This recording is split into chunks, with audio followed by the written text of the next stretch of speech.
The storm clouds are here. The skies are already black. We're just waiting for the rain to start to drip. Holy repo, Batman. Holy Sherlock Holmes. Holy Venezuela, you're right. Holy rainbow.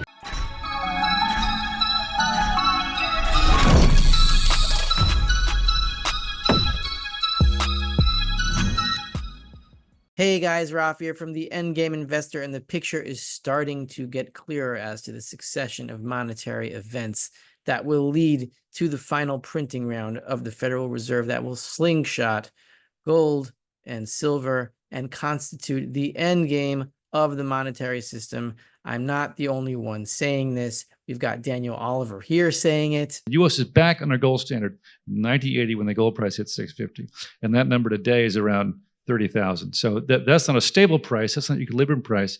In my mind, the equilibrium price today is around $9,000 and $10,000 an ounce, and it'll happen very suddenly. That's the end game here. You've got Alistair McLeod here saying it. What we now face is the end game, if you like, the end of that whole period of distortion. The end game is not going to be a gradual process. It is going to be sudden. The gradual process is what leads up to the end game. The end game itself is going to be sudden. It looks like first we are going to see a Keynesian recession, a bust, a classic credit bust that we're already seeing signs of in the diamond market, in the employment market, in the labor market, really, in the Dollar Tree low-end retail market, in Bitcoin. It's all coming together quickly now. And once we have that in place, then we have the reverse repos running out, and then we have a repocalypse. So I think we have a Keynesian style recession, and then we have a monetary clog in the plumbing, and then we have the slingshot in gold and silver. First, they will fall precipitously along with everything else, but a lot less than everything else. And then we have a vertical move to the end game, which is exactly what Daniel Oliver talks about in that clip. The world's going to say, we don't want that piece of paper anymore. And that's when you get a reset, a sudden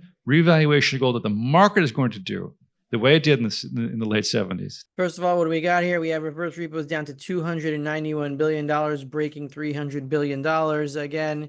And it looks like we have until the end of October before this runs out. If you look at the SIFMA numbers for the issuance of bills, remember, money moves from reverse repos to treasury bills. I think the issuance for treasury bills is like over $200 billion this month, and next month it will be similar. So meaning this month, September, it will be similar. So we probably have until the end of October until these finally run out.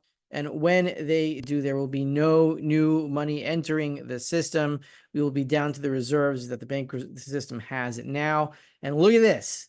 Holy repo, Batman. Holy paraffin, Batman. Holy smoke. Holy Jack in the Box. Holy Taj Mahal. Repos went up to 2.4 trillion on September 3rd. I was expecting a spike, but not a $392 billion spike from the day before. It was 2.011 trillion, 2 trillion 11 billion on August 30th, and then 2.4 trillion, almost $400 billion jump there in one day.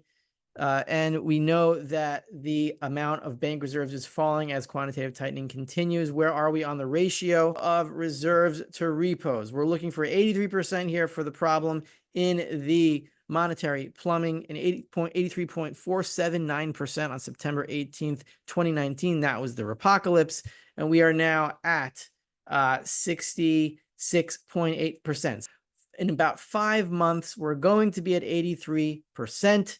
And we're going to have a repocalypse. This will be while the Keynesian style recession is already in full swing. And how do we know that? We know it from U.S. job openings falling to the lowest level since 2021. Job openings are down.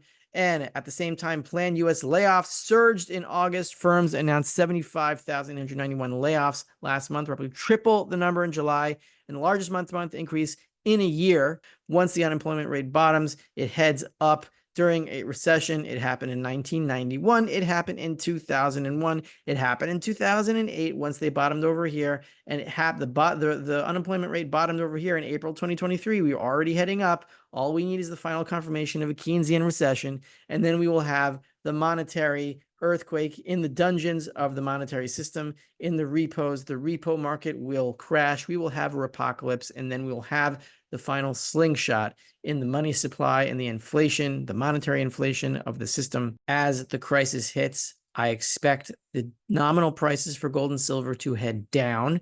I expect the actual prices for physical gold and silver to stay stable as premiums rise in a panic. And then once the new Fed money filters into the system, which shouldn't take long, I believe we will see that slingshot that Daniel Oliver is referring to and the sudden end game of the dollar system. We have months to go, not much more than that.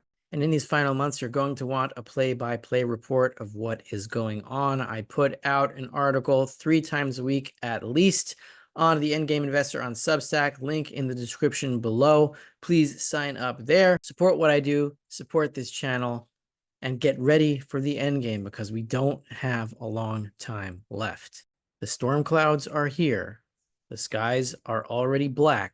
We're just waiting for the rain to start to drip.